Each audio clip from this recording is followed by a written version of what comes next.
Alright guys, so which one is it going to be better? The Earthquake XT, this one has 1000 foot-pounds of torque, on reverse of course, or the Dowox. This is a electric powered.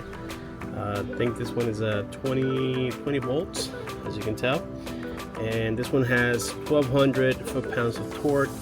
Let's see if we notice any differences. So we're going to start with the air-powered one, and so this is a 22mm socket. We're going to take out 2 first, and then 2 with the Dowox. Let's see how it does.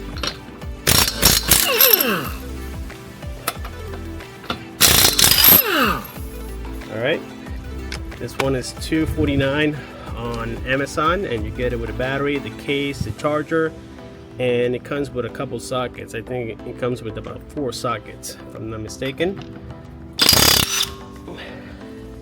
I don't know, that was quite fast.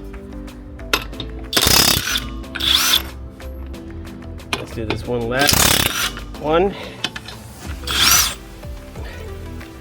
Let me know in the comment section below which one you think is better, or if this is competitive at all. I think it is.